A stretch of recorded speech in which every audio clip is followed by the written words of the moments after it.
Hello and welcome to Bahrain Now, your source of local initiatives, happenings, talents, and trends. I'm your host, Khalid Hijris, here to walk you through our exciting lineup of segments and personalities from around Bahrain. So don't go away, and we'll be right back with more.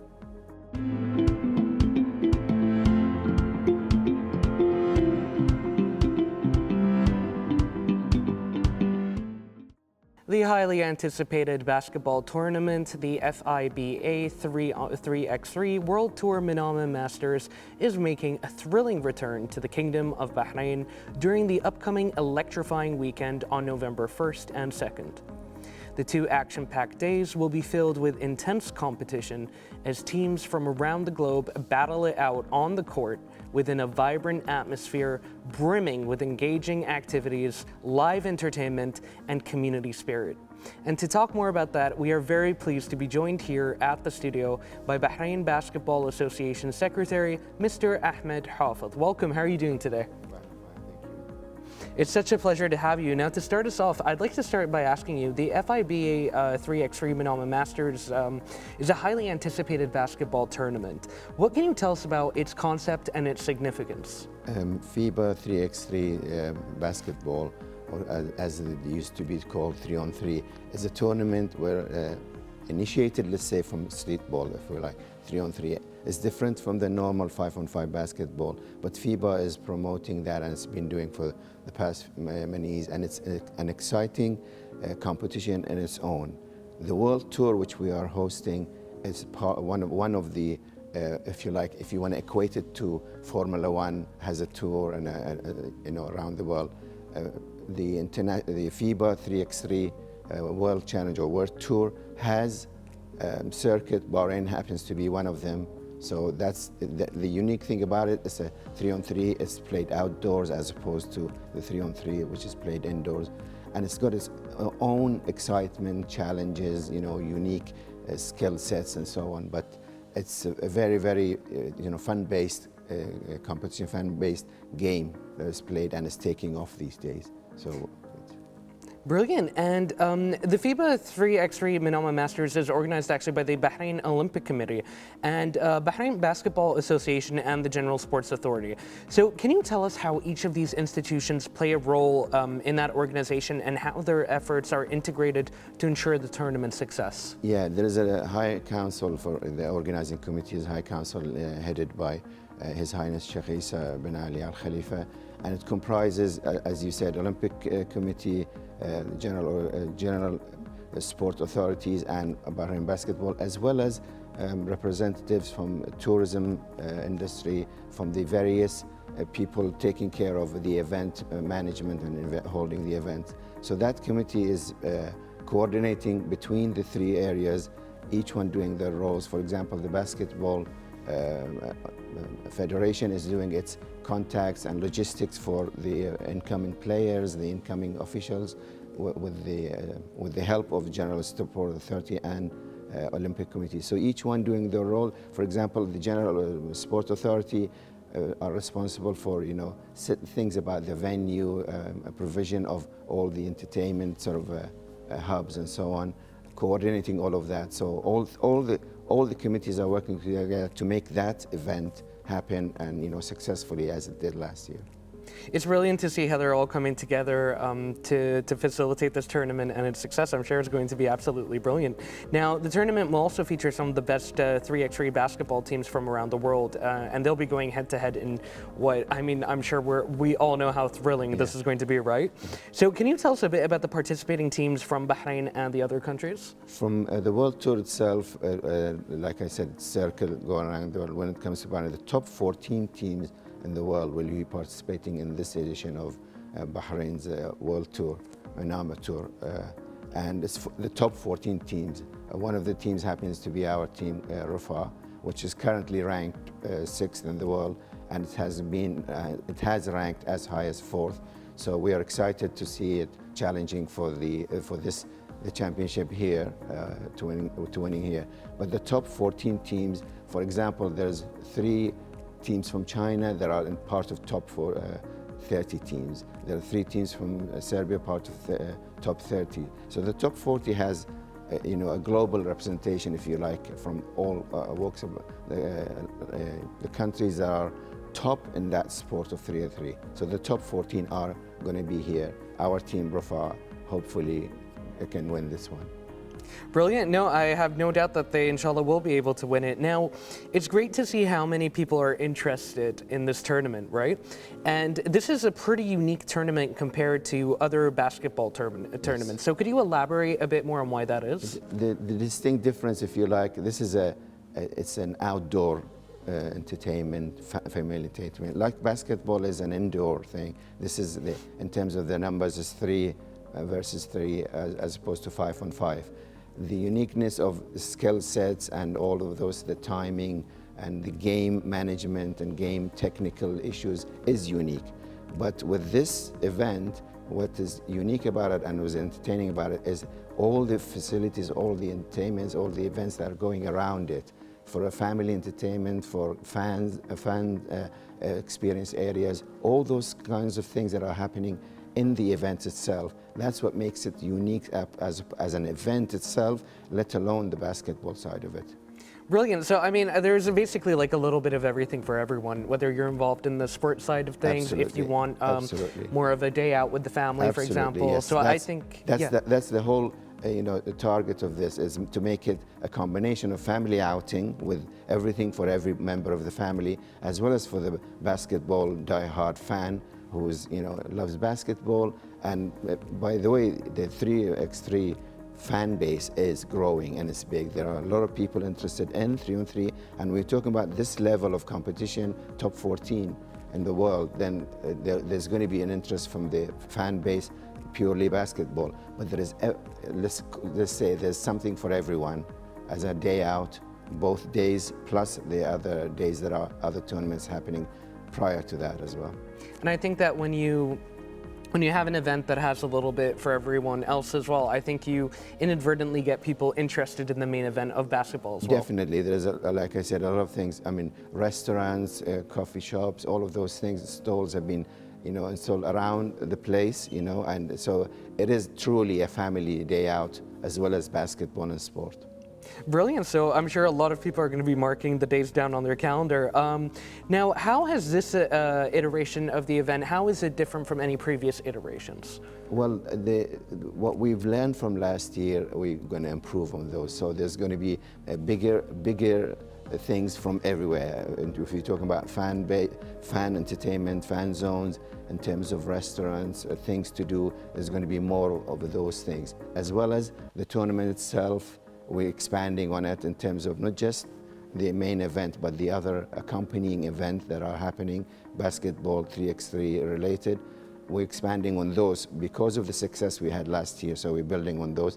So it promises to be an even more exciting event, inshallah. No doubt about that, inshallah. And how do you value the importance of hosting such essential tournaments by the Kingdom of Bahrain? It's very, very important. Our leadership has, instructed us and encourages us to host main events, especially with sport. As you know, sport is one of the big things you can do for the country that helps, as well as the sporting community. It helps in terms of tourism, putting Bahrain on the map and worldwide, with having the World Tour Manama on the map every year. That adds to it. So it's very, very important, and especially that we have presence around the world with the team Rafa, and we are growing in terms of that, the 3x3 itself. So it's very, very important, not for the game, but for Bahrain and the community, and providing, like I said, more family options, for more family entertainment,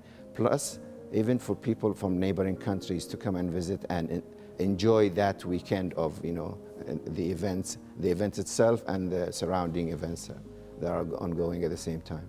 Brilliantly said. I think you very perfectly captured the philosophy behind such events in the Kingdom of Bahrain, and also really brought to life how even a sporting tournament can go beyond just the court. Definitely. And on that note, can you give us a sneak peek about any of the accompanying activities and events that will be going on around the tournament? Yeah, there's the main events itself, of course, in the first and second, and accompanying events is one tournament ladies basketball for the Gulf states, the 6 GCC states. In 3x3 games, you don't name teams by country's name, you name them by cities. So for example, in Bahrain, we have the ladies team for Bahrain, it's called Zalaq.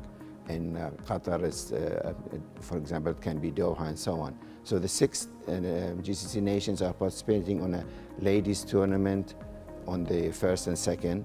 And there's also the league of the local league of 3-on-3, 3x3. All the local basketball clubs, we have 11 of them, and there's going to be 20 teams. Most of the teams are participating with 2 teams per club. Some are with 1. So a total of 20 teams are going to play a league, which is part of our normal league that we're going to have during the year. But on the 4 days, on the 30th and 31st, it will be the preliminary rounds for these 20 teams. And the final will be played on the 2nd with the main event, the semi-final and final. So we're going to have a league of the local clubs. So there are 3 things going on at the same time: the main event of the World Tour, the ladies GCC tournament, and our own basketball league clubs. Brilliant. And now I want to cycle back a bit to tourism. And maybe this will fit into it. Are there any packages available to those who want to attend? Yeah, the tourism ministry have organized things, because the minister is part of the Higher Council for Organizing Committee, and they have organized things starting for whoever's coming from outside in the airport stalls, telling them about, okay, if they want to go to this event, transportation, and things within the site itself in terms of entertainment that are for the people from outside of Bahrain, as well as, of course, the locals. Site visits that are part of the tourism packages are available on that and around the event. So the tourism director is doing its part in terms of promoting Bahrain, which is one of the goals, of course, when you're having such a world event, to promote Bahrain and its culture and its heritage as part of the whole event. Yes, there is plenty for those who are coming from outside. On that note, can you tell us a little bit about what places they can expect to visit in Bahrain? Well, the normal packages are in terms of looking at the old side of Bahrain, the culture, the souks, as well as the main sort of Bahrain forts or so and so forth, as well as the area that the event is in Bahrain Bay. That in itself, you look one side and you see the modern Bahrain, you look at the other side and you see the old culture, and the two are so close together. So, and the feeling that we want to create within the event should give a version of Bahrain in a tournament, if you like, to somebody, even if they're coming for the first time or a regular visitor. Hopefully we can do that. Brilliantly said. Well, thank you so much for joining us. This has been a very informative talk, and I can't wait to see how everything goes with the Manama Masters. Yeah, thank you. We hope so too. There is for more information in terms of that tournament, because it's a world tour, people can look at FIBA 3x3.com, and there's a lot of details about this event, and of course every other world tour. There's a lot of information on that. And the other 2 sites, local, of course, is Bahrain Basketball Instagram and BS Action Instagram. Those are carrying lots of information about the event in terms of what's going on every day, the teams and so on. So that all the information will be there from a few days ago all the way leading to the event itself. Brilliantly said. Thank you so much again for joining us, and looking forward to seeing what happens in the future with FIBA. Thank you for having me. Thanks a lot. So ladies and gentlemen, as you can see, everything from sports to tourism, all of that is involved in FIBA 3x3 Manama Masters. Stay tuned and we'll be back with more here on Bahrain Now.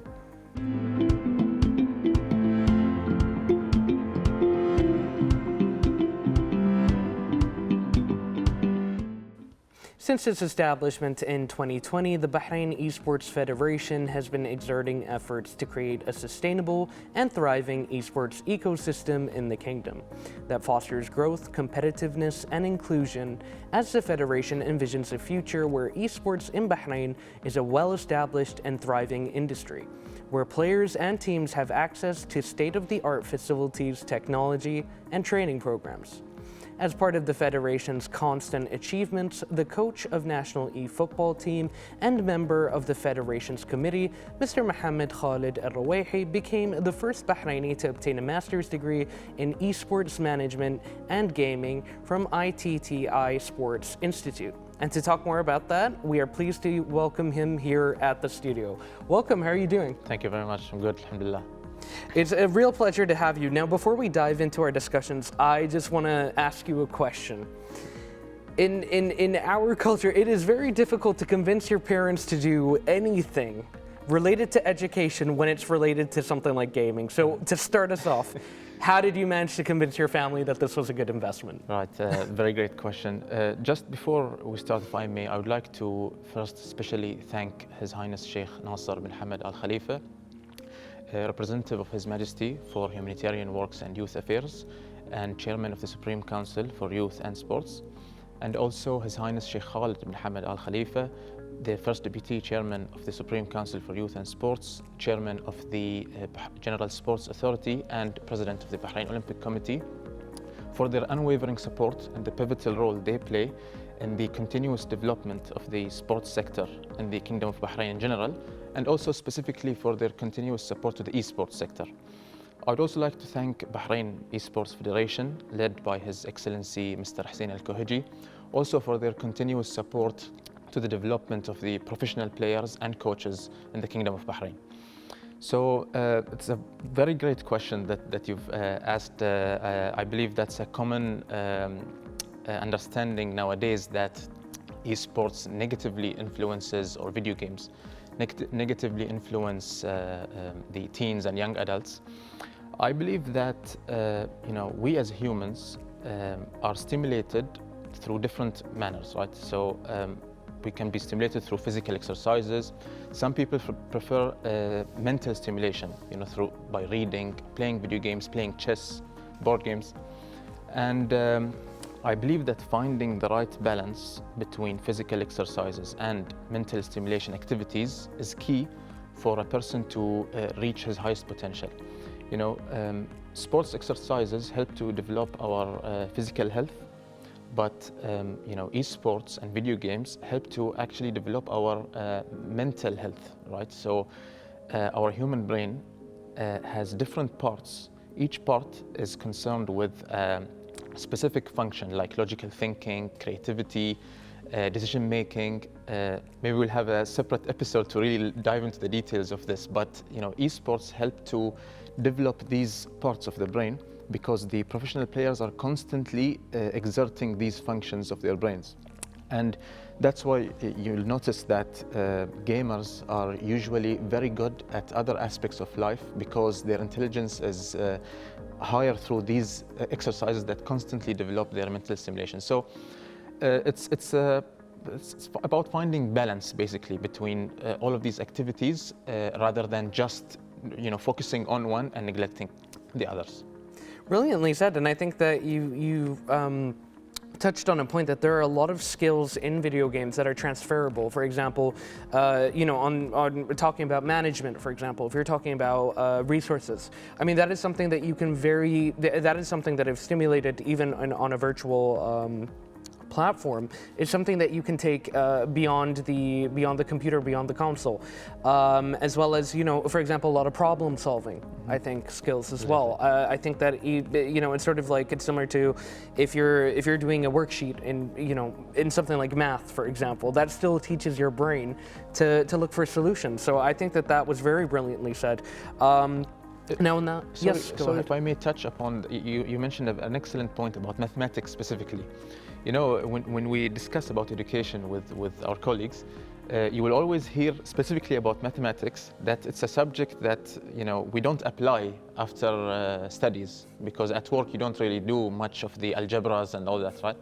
But the fact with mathematics is that during studies, while practicing on solving mathematics exercises, it actually develops the brain in terms of logical thinking and problem solving, right? So it's not just about applying what was learned, but it's actually about going through the activities of mathematics that reaps its benefits later after studies.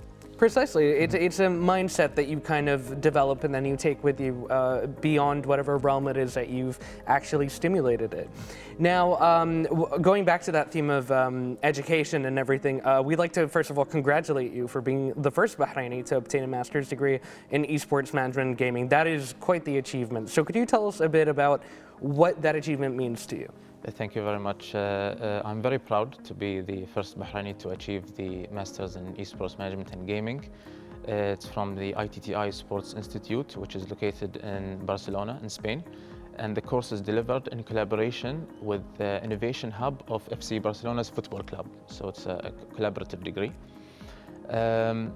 This achievement would not have been possible if it was not for the strong esports ecosystem that we have in the Kingdom of Bahrain, which creates opportunities for us, professional players and coaches, to pursue a career in this field.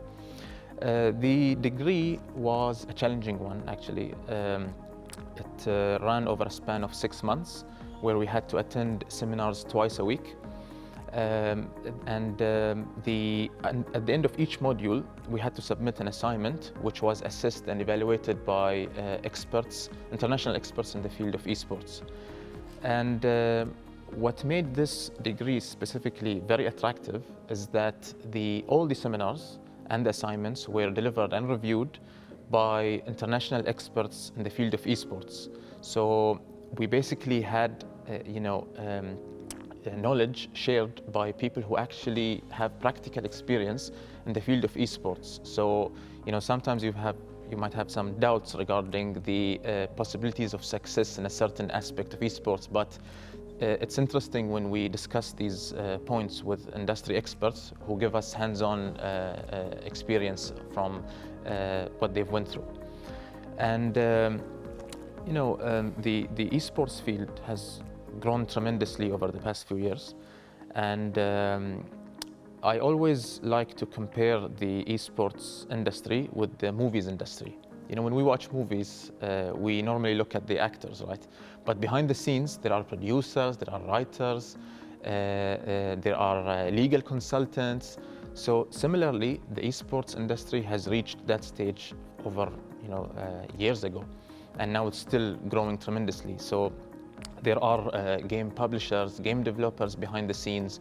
There are legal consultants who are concerned with the copyrights of games. There are tournament organizers, people who run esports clubs, streamers, content creators. So, we can go on about the different professional fields within the esports industry. So the Masters in Esports Management and Gaming was really useful for me to broaden my knowledge on the details of the esports industry, especially delivered by international experts who can really give us a holistic overview of the industry nowadays. Brilliantly said. And again, I think it really opens your eyes to what the industry has changed into, because I think you're quite familiar with that common misconception of anyone being into video games being some kind of loner living in like a dark little basement with their typing away furiously at their screen. But the way that you're speaking about it, I mean, it sounds like a community, and it, like you said, kind of showcases that there are people behind the industry, not necessarily the frontliners, but like you said, people who are working on the management side of things, legal, and the whole thing sounds actually very community-based, which I think is quite incredible as well. And it breaks that stereotype of it being quite an antisocial pastime. Now, you were nominated by the Federation to study due to your extensive experiences and competence in managing esports. So how do you value that support from the Bahrain Esports Federation? Extremely highly. I mean, as I mentioned earlier, the Bahrain Esports Federation is extremely supportive of the professional players in the field of esports and also the professional coaches. And this Masters in Esports Management and Gaming is a testament of the kind of support and the opportunities that the Federation creates for us professionals to pursue a career in this field. So absolutely, I mean, this achievement would not have been possible if not for the support of the Federation and the strong ecosystem of esports in the Kingdom of Bahrain. Definitely. And while you're talking about best practices and all of that, are there any other achievements or any advancements that you've made that you're particularly proud of that you want to share? Of course. So one of my main achievements since I have joined the Bahrain Esports Federation early 2023 is developing our pro players to a level where they are able to compete against the best players around the world. And that took a lot of time and effort. Coaching is not a simple job as some people might think, because if we compare the esports coaching with traditional sports coaching is more concerned of understanding the resources and the competency of the players that the coach has, and then setting up a strategy and a game plan to best utilize the resources within the team. This responsibility also applies for an esports coach, but it's much more beyond that. So the esports coach must understand in detail the strengths and weaknesses of all of his players, and then devise a game plan and tactics that best suit each player, depending on his strengths, utilizing his strengths and covering his weaknesses. And that takes a lot of time and effort, because understanding the strengths and weakness of each player is a time-consuming activity. So the effort we have placed together, along with the professional players of the football esports games within the Bahrain Esports Federation, was tremendous. And they are all now at a level where they are able to compete against any professional player around the world. And a result of this effort was a number of achievements on a regional and international level. We have been able to secure second place in the Road to Asian Games in Korea, which was achieved by our player Abdulaziz Faghihi. We were able to secure first place in the Ramadan International Cup, which was secured by our player Rashid Al-Rawaihi. And recently we were able to secure first place in the Arab Esports League, which was achieved by our female player Aisha Bukhamas. And also recently second place in the West Asian Football Federation Esports Cup in Jordan. So it is really, I'm really excited to see the benefits of the tremendous efforts that we have had through our training and practice sessions. And hopefully, inshallah, we can continue these achievements in the near future. Inshallah, definitely. I mean, it seems like there's a lot of promise already there, and inshallah, a lot more to come. And so it sounds like you've already got like a lot of achievements and a lot of developments already under your belt, but I'm sure you want to take it further as well. How do you plan on developing further? A PhD maybe? So why not? Why not? I mean, if there is an opportunity to really conduct research, specific research on the esports field, that would be really interesting. But I mean, my aim at the moment is to really continue attending workshops that will help me, to stay up to date with the latest trends in the esports market. And we spoke earlier about how it's important for the coach to be, on top of his professional players to understand where they stand. One aspect of esports coaching, which I would like to also highlight, is it's important for the coach to be always up to date with what we call as the meta, in-game meta, right? And that translates to the most effective tactic available. And the games in general regularly have patch updates, on monthly or once in 2 months. And as soon as these patches are implemented, the game changes, and that requires us to continuously revise our game plans and make sure that they are still effective even post patch updates.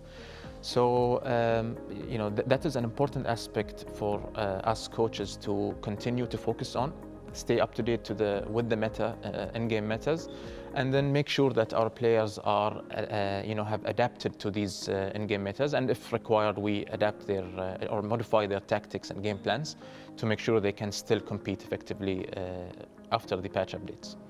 Brilliantly said, and again, I really admire the dedication. Because I have a bit of familiarity, nowhere near your level, but with stuff being patched out, let's just say. Right. We'll leave it at that. And lastly, just before we conclude, I'd just like to ask you, is there any advice that you'd like to give to anyone hoping to get experience or to get involved with the esports field? Of course. So the esports field is like any other sports field, right? It is at a very competitive level. So my first advice is to always constantly read, watch videos and learn, right? So that applies to any career, any sports field. We cannot just play casually and expect that we would be able to compete against pro players who are constantly learning and developing, right? So we take any other sports as an example. If I play football, traditional football, real life football, with the sake of just having fun, I'm not going to develop, I need a specific program, training drills, going to the gym to improve my cardiovascular ability. That will help me to compete in that field.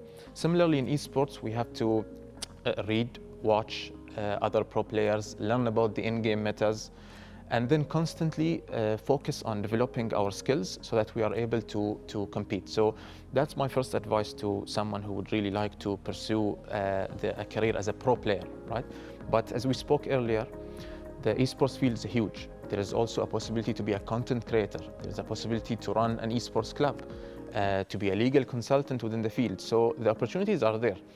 If someone has interest, that person has to really look into the details of the esports market, possibly pursue a degree or attend courses regarding esports, which can help him to identify where he can really add value within the industry. That can enable him to really identify where he can really pursue a career in this field, right?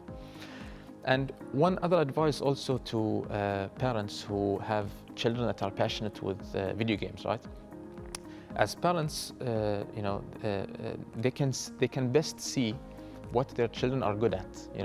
Some children are born very good at painting. Some are very good at recording videos or taking photographs. Some at speaking. So if parents see that their children are passionate about video games and are really skilled in video games, they have responsibility really to bring the best out of them, right? If I take my father and mother as an example, they have always encouraged us to pursue what we are passionate about, right? And that really, looking back over time, that really helped me to, or encouraged me and motivated me to pursue a career in whatever I think I'm passionate about, right? And at the same time, we reiterate what we have discussed earlier. It's about finding balance. It's not just about allowing children to play video games and neglecting education, neglecting physical exercises. It's about finding the right balance that enables children to reach their highest potential. Brilliantly said. Thank you so much for sharing all that, and I can't wait to see what other achievements you and the Federation achieve next. Thank you so much again. Thank you very much. Thank you very much. So ladies and gentlemen, stay tuned. We'll be right back with more on Bahrain Now.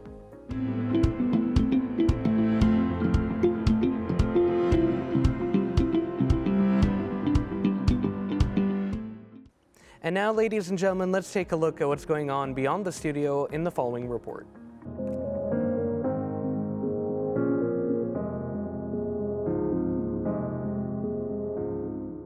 His Highness Sheikh Khalifa bin Ali bin Khalifa Al Khalifa, Governor of the Southern Governorate and Honorary President of the Bahrain-Japan Business and Friendship Society, attended a ceremony hosted by the Japanese Embassy in Bahrain to celebrate the upcoming launch of Expo 2025 Osaka Kansai.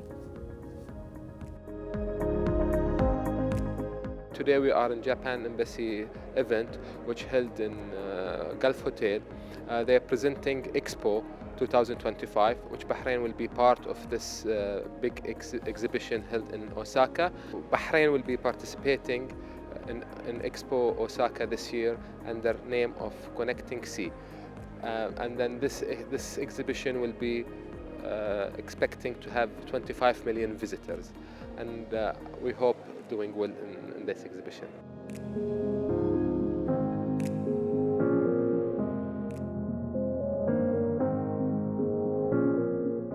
Today we are organizing half a year to go to Osaka Expo 2025. It's only 6 months away, and we want to raise awareness about what the opportunities, tremendous opportunities that Expo will bring. And we invited the media people, business community, also tourism and the travel industry as well. so we can plan ahead for the Expo event, which is focusing on solutions, future-oriented solutions for people and society, and that will be a wonderful opportunity to showcase Bahrain's wonderful heritage, also the innovation, designs, food, all that you can explore from Expo.